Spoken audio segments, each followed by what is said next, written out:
ഇത് നമ്മുടെ Gavi ട്രിപ്പിൻ്റെ third and final പാർട്ടാണ്. ഫസ്റ്റ് ആൻഡ് സെക്കൻഡ് പാർട്ട് ചാനലിൽ തന്നെ അപ്ലോഡ് ചെയ്തിട്ടുണ്ട്. അപ്പോൾ അത് കാണാത്തവർ കണ്ടോളൂ.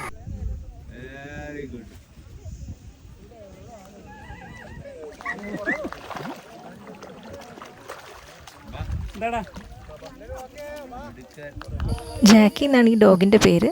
പുഴയുടെ അപ്പുറത്തെ സൈഡിൽ നിന്ന് ഇപ്പുറത്തെ സൈഡിലേക്ക് നീന്തി വന്നിരിക്കുകയാണ് ട്രെക്കിങ്ങിന് പോകാൻ.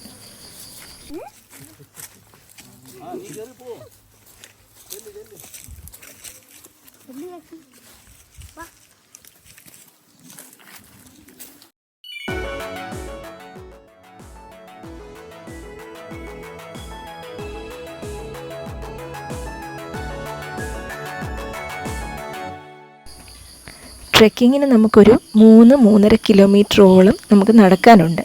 അപ്പോൾ ഇത്രയും പേരുള്ളത് കൊണ്ട് തന്നെ നമുക്ക് ഇച്ചിരി ധൈര്യമായിട്ട് തന്നെ പോകാമല്ലോ. അതുമാത്രമല്ല, രണ്ട് സൈഡിലും നല്ല കാടാണ്. അപ്പം ആന, അങ്ങനെ പുലി, അതൊക്കെ ഇറങ്ങാൻ ചിലപ്പോൾ ചാൻസ് ഉണ്ട്, ഒന്നും പറയാൻ പറ്റത്തില്ല. ആനയൊക്കെ വരുവാണെങ്കിൽ സാധാരണ അവർ ചെയ്യുന്നത് എന്താണെന്ന് വെച്ചാൽ അനങ്ങാതെ നിൽക്കുകയാണ് ചെയ്യുന്നത്. അപ്പോൾ അങ്ങനെ ചെയ്യുവാണെങ്കിൽ ആന അറ്റാക്ക് ചെയ്യില്ല എന്ന് പറയുന്നു.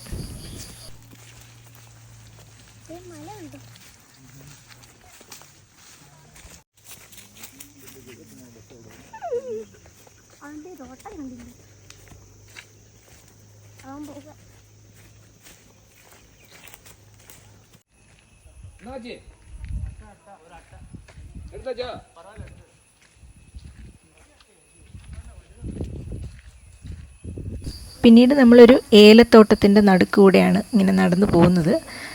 അത് നമ്മുടെ ആ ട്രെക്കിങ്ങിൻ്റെ കൂടെയുള്ളൊരു വഴിയിൽ അങ്ങനെയാണ്. അപ്പം അവിടെ ഏലത്തിൻ്റെ ഇലയാണിത്. അതുപോലെ തന്നെ അവിടെ ഒരു പ്രഷർ കായ എന്ന് പറഞ്ഞിട്ടൊരു കായ ഉണ്ടായിരുന്നു. അപ്പോൾ ഇത് പ്രഷർ കുറയ്ക്കാൻ വേണ്ടി നല്ലതാണെന്ന് പറഞ്ഞത്. അപ്പോൾ ഞാൻ ജസ്റ്റ് ഫോട്ടോ എടുത്താണ്. പിന്നെ അവിടുത്തെ വർക്കേഴ്സിൻ്റെ കൂടെയൊക്കെ ജസ്റ്റ് ഒരു ഫോട്ടോ അങ്ങ് എടുത്തുന്നുള്ളൂ. അത് കഴിഞ്ഞിട്ട് നമ്മൾ ചെല്ലുന്നത് ഒരു വെള്ളച്ചാട്ടമൊക്കെ ഉള്ള ഒരു സ്ഥലത്തേക്കാണ്.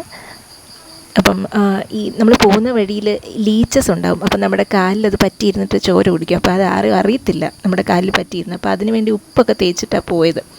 അപ്പോൾ അവിടെ ചെന്നപ്പോൾ എല്ലാവരും അതൊക്കെ കഴുകി കളയുവാണ് ട്രെക്കിങ് കഴിഞ്ഞപ്പോഴത്തേക്കും. പിന്നെ ഇത് പറഞ്ഞ വെള്ളച്ചാട്ടമാണ്. പക്ഷേ അവിടെ അവർ പറഞ്ഞ എന്താണെന്ന് വെച്ചാൽ ഇതിന് മുമ്പ് ഒരു 2 ആൾക്കാർക്ക് അവിടെ അപകടം പറ്റിയിട്ടുണ്ട്. അപ്പോൾ കണ്ടാൽ ഒത്തിരി നമുക്ക് വലിയ പ്രശ്നമില്ല എന്ന് തോന്നുമെങ്കിലും അറിയാൻ പറ്റത്തില്ല. അപ്പോൾ ഇതുപോലത്തെ യാത്രകൾക്കൊക്കെ പോകുമ്പോഴത്തേക്ക് നമ്മൾ എക്സൈറ്റ്മെൻറ്റിൽ ചിലപ്പം ഇതുപോലത്തെ ഇതിലൊക്കെ ചാടി ഇറങ്ങാൻ ചാൻസ് ഉണ്ട്. പക്ഷേ അങ്ങനെ ചെയ്യാതിരിക്കുന്നതാണ് നമുക്ക് നല്ലത്. പിന്നെ ഈ പറഞ്ഞ വെള്ളച്ചാട്ടത്തിൻ്റെ സൈഡിൽ കൂടെ എന്തോ ഇങ്ങനെ ബണ്ട് പോലെ എന്തോ കെട്ടി നിർത്തിയിരിക്കുക. അപ്പോൾ ലെഫ്റ്റ് സൈഡിൽ നമുക്ക് ഒരു റിവർ പോലെയാണ്, റൈറ്റ് സൈഡിലാണ് ഈ പറഞ്ഞ വാട്ടർ ഫ്ലോ വരുന്നത്. പിന്നെ അവിടെ ഒരു നല്ലൊരു മൗണ്ടൻ ഉണ്ടായിരുന്നു. പിന്നെ കുറച്ച് ഫോട്ടോ ഒക്കെ എടുത്തെന്നുള്ളൂ. അത് കഴിഞ്ഞിട്ട് പിന്നെ നമ്മൾ പോയത് ഗവി പാർക്കാണ് നമ്മൾ പോയ സ്ഥലം.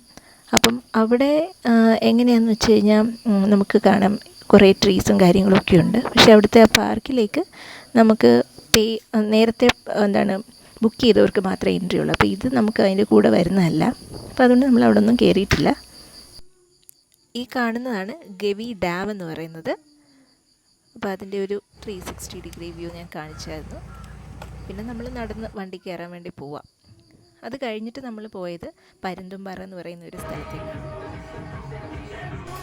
അത് ഹൈ ഓൾട്ടിറ്റ്യൂഡിലുള്ള ഒരു വ്യൂ പോയിൻ്റാണ്. അപ്പോൾ അവിടെ നിറച്ച് കോടമഞ്ഞൊക്കെ മൂടിയിരിക്കുകയായിരുന്നു നമ്മൾ ചെന്നപ്പോൾ. ഏകദേശം ഒരു ഈവനിങ് ടൈമായി. അപ്പോൾ ഇതുപോലെ വേറെയും ടൂർ ഗ്രൂപ്പ്സ് അവിടെ വന്നിട്ടുണ്ടായിരുന്നു. അപ്പം അവർ പാട്ടൊക്കെ നല്ല ശബ്ദത്തിൽ തന്നെ ഇട്ടിട്ടുണ്ടായിരുന്നു. അപ്പോൾ അതാണ് നമ്മളിപ്പോൾ കേട്ടിട്ട്.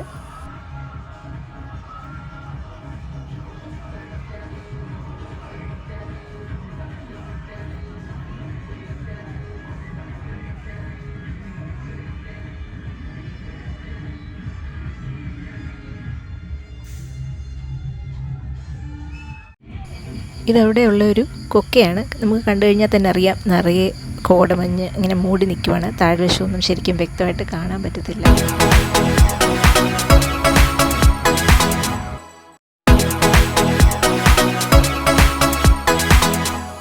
ഇത്രയും ബ്യൂട്ടിഫുൾ ആയിട്ടുള്ള സ്ഥലത്തൊക്കെ പോകുമ്പോൾ എല്ലാവർക്കും ഒരു സെൽഫി എടുക്കണമെന്നൊക്കെ തോന്നും. പക്ഷേ അതിൽ തെറ്റൊന്നുമില്ല. പക്ഷേ എപ്പോഴും നമ്മൾ സേഫ്റ്റിയും കൂടെ കൺസിഡർ ചെയ്യണം. അപ്പോൾ നമ്മൾ ഈ വണ്ടർഫുൾ ആൻഡ് ഷോർട്ട് ട്രിപ്പിൻ്റെ ലാസ്റ്റ് പോർഷനിലേക്ക് എത്തിയിരിക്കുകയാണ്.